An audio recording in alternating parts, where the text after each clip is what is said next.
वरदान मिल गया उसको, प्राण भी। अब जय जयकार करके वो तो चल दिया। अब यहां राम जी अपने भाई लक्ष्मण से कहते हैं कि भैया अब ज्यादा हल्ला हो गया है, भीड़ भी बढ़ने लगी है, सबको पता चल गया है कि हम यहां चित्रकूट में रह रहे हैं, तो हम चाहते हैं कि अब ये स्थान छोड़ दिया जाए, कहीं और चलें। ऐसा विचार करके सभी ऋषि मुनियों को अपने समीप बुलाते हैं राम जी और सबसे विदा मांगते हैं कि अब हम आगे की ओर प्रस्थान करना चाहते हैं। सब ऋषि मुनियों से आदेश लेकर चलते हैं राम जी, तो बीच में एक ऐसी जगह मिलती है जहां मनुष्यों की हड्डियों का ढेर मिल जाता है। अब वो हड्डियों का ढेर देख करके राम जी उन ऋषियों से पूछते हैं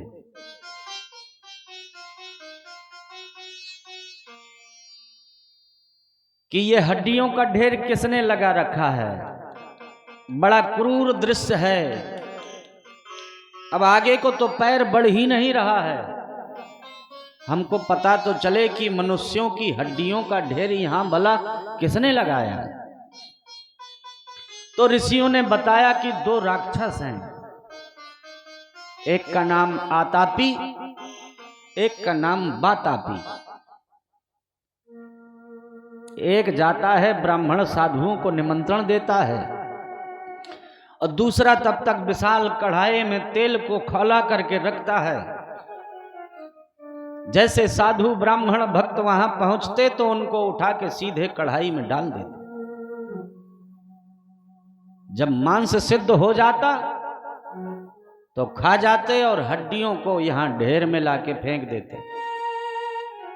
इतना भयंकर दुख है ऋषि मुनियों को और हमको मालूम भी नहीं। आज राम जी के नेत्र से आंसू झरझर टपकने लगते हैं, अपनी भुजा को ऊपर उठा करके सौगंध खाते हैं, मैं धरती से निशाचरों को विहीन कर दूंगा, चाहे ब्रह्मा जी चाहे रुद्र संसार में किसी की भी शरण में जाएं, अब इनकी रक्षा हमसे कोई नहीं कर सकता, हम धरती से निशाचरों को हीन कर देंगे। अब सब ऋषि मुनि एक साथ मिलकर जय जयकार करने लगते हैं, बोलो राजा रामचंद्र भगवान की जय हो। और सब ऋषि मुनियों के आश्रमों में जा जा करके भगवान उनको सुख देते हैं। फिर और आगे चलते हैं तो एक ऐसा भोला भाला भक्त मिलता है जिसको ज्यादा कुछ ज्ञान तो है नहीं, पर गुरुजी ने आश्रम से निकाल दिया है कि जब तक भगवान वापस नहीं लाएगा जब तक आश्रम में घुसने नहीं देंगे। नाम है उसका सुतीक्षण। भजन कर रहा है, अब कैसे किया जाए उसको तो मालूम नहीं। उसके जो सखा हैं मित्र हैं वो सब परेशान करते। एक दिन चौराहे में आकर बैठ गया। अब बोले रास्ते तो चार यहीं से हैं, भगवान कहीं से भी आवे तो आएगा तो यहीं। अब हम न भोजन करेंगे न पानी पिएंगे न यहां से टस मस होएंगे, भगवान को अब यहीं आना पड़ेगा। और वहीं बीच में ही समाधि लगा देते। पहले तो राम जी पेड़ की ओट से देखने लगते हैं और लक्ष्मण जी से कहते देखो कैसे कैसे भोले भक्त हैं हमारे। भगवान ने उनके हृदय में चतुर्भुज रूप दिखाया। अब समाधि में भगवान के दर्शन हो गए तो वो तो बहुत मगन है, लेकिन जैसे ही भगवान ने हृदय के चतुर्भुज स्वरूप को अंतर्ध्यान कर दिया तो हृदय से भगवान के अंतर्ध्यान होते ही सुतीक्षण जी व्याकुल हो गए। वो आंख खोल के यहां वहां देखने लगे, कहां गए भगवान, कहां गए। तो पेड़ों की ओट में भगवान छिपे हुए थे। सामने जैसे ही आते तो सुतीक्षण जी को लगा कि यही भगवान तो भीतर दिखाई दे रहे थे। भीतर 4 भुजाओं में थे, बाहर 2 भुजाओं वाले हैं। आकर के प्रणाम करते हैं और अपनी छोटी सी पर्णकुटी में ले जाकर भगवान को बिठा देते हैं। अब आरती पूजा भी नहीं जानते, पर जैसी बनती है भगवान की उपासना वंदना करने लगते। भगवान कहते तुम हमसे वरदान मांग लो। तो सुतीक्षण जी कहते हैं मैं बर कबहु न जांचा, झूठ परे का सांचा। ये वरदान क्या है? झूठी वस्तु है कि सच्ची वस्तु है? खाने वाली कोई वस्तु है कि पीने वाली वस्तु है? क्या है वरदान? तो लक्ष्मण जी कहें देख लो कैसे कैसे भक्त हैं प्रभु, आपकी लीला अपरंपार। अब इनको बताओ, ये भी मालूम नहीं कि वरदान है क्या। तो भगवान कहते हैं भक्त को मालूम नहीं है तो हमको तो सब मालूम है।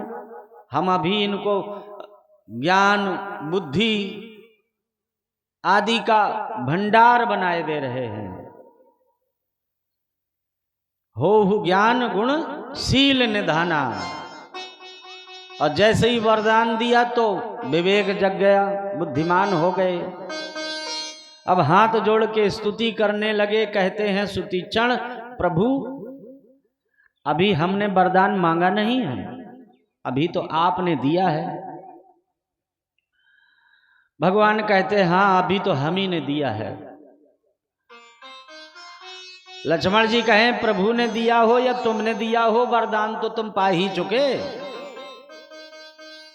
क्या दूसरा वरदान मांगने का मन है क्या? बोले अभी हमने मांगा कहाँ है जो दूसरा हो, अभी तो एक ही नहीं मांगा। लक्ष्मण जी राम जी से कहते हैं देख लो अभी बुद्धि नहीं थी तो कैसे कर रहा था, और थोड़ी सी बुद्धि दे दी तो भगवान कोई बनाने लगे कि नहीं। भगवान भी हंसने लगे, बोले रहने दो, हम जानते हैं इस भक्त को, यदि हम 1 की जगह 2 4 10 भी कह दें तो भी वरदान में हमारे सिवा ये कुछ न मांगेगा। अच्छा तुमको देखना है तो देखो। सुतीक्षण से कहते हैं सुतीक्षण तुम हमसे वरदान मांग लो। तो क्या वरदान मांगा? सुतीक्षण ने कहा अनुज जानकी सहित प्रभु, अनुज जानकी सहित प्रभु, चाप बाण धरि राम,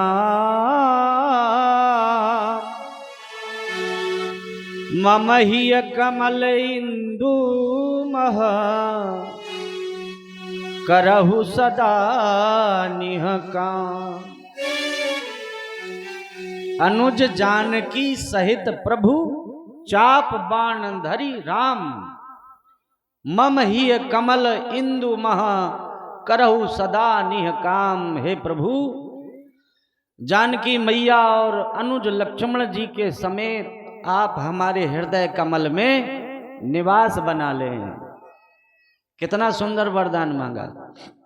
हमें तुम्हें मौका मिल जाए तो भारी लिस्ट तैयार करके पहुंच जाते भगवान के पास। मेरे लड़के की शादी हो जाए, मेरी लड़की पास हो जाए, मेरा घर मकान बन जाए, मेरे गाड़ी आ जाए। भगवान से ऐसे थोड़ी मांगा जाता है। अच्छा भगवान बड़ा कि भगवान का बनाया संसार बड़ा? भगवान ही बड़ा होता है ना। जमीन बड़ी कि जमीन का मालिक बड़ा? कौन कह रहा जमीन बड़ी? जमीन का मालिक बड़ा होता है। ऐसे जैसे ये संसार बड़ा नहीं है, बल्कि संसार बनाने वाला जो भगवान है, अच्छा, हम तुम मांगेंगे भी तो कितना मांग सकते हैं? हमारी तुम्हारी इतनी छोटी सी तो बुद्धि, कितना मांग सकते हैं? मांगेंगे तो बमहोरी मांगेंगे, महोबा मांगेंगे, उत्तर प्रदेश मांगेंगे, भारत देश मांगेंगे, धरती मांग लेंगे। अरे ऐसी कितने कितने करोड़ों ब्रह्मांड एक एक रोए में भगवान के बसते हैं। तो यदि मांगने का कभी अवसर मिल जाए तो भगवान से न मांगना, भगवान को मांगना। अब लक्ष्मण जी पूछते हैं कि अब तो भैया आप बहुत बुद्धिमान हो गए, लेकिन ये तो बताओ कि गुरु जी से दूर क्यों रहते हो? अपने गुरु जी से हमको भी मिलवाओ। तो राम जी सुतीक्षण जी के साथ अगस्त ऋषि के आश्रम की ओर बढ़ते हैं। अब बीच में एक कबंध नाम का राक्षस मिलता, उसका भी उद्धार कर देते हैं। एक बीच में तपस्वी भी मिलते हैं, उनसे भी मिलन होता है। आगे बढ़ते हैं, सुतीक्षण से कहते तुम बताओ गुरुजी ने तुमको आश्रम से क्यों निकाल दिया? तो सुतीक्षण कहते हैं एक बार ऐसा हुआ कि गुरुजी को दूसरे गांव में पूजा करने जाना था, तो ठाकुर जी की सेवा हमें दे दी। बेटा सुतीक्षण, आज ठाकुर जी की सेवा तुम्हें करना है। हमने कह दिया ठीक है। अब जैसे ही सेवा का अवसर आया तो हमने सारे ठाकुर जी इकट्ठे किए और एक पोटली में बांधे और पहुंच गए नदी किनारे कि वहीं ठाकुर जी को नहला देंगे, वहीं हम भी नहा लेंगे। वहां लगा था राम जी जामुन का पेड़, और काले काले जामुन देख करके हमारे पेट में जैसे जैसे चूहे बिल्ली, हमने क्रमशः सबकी सेवा। अब पेट तो हमारा भर गया, लेकिन पेट भरने के बाद हमारा अब दिमाग दौड़ा, बुद्धि ने काम किया कि ये क्या हुआ। ठाकुर जी ही चले गए, कूद गए नदिया में, खूब डुबकी लगाई, बहुत देर तक टटोला, पर ठाकुर जी तो मिलते नहीं।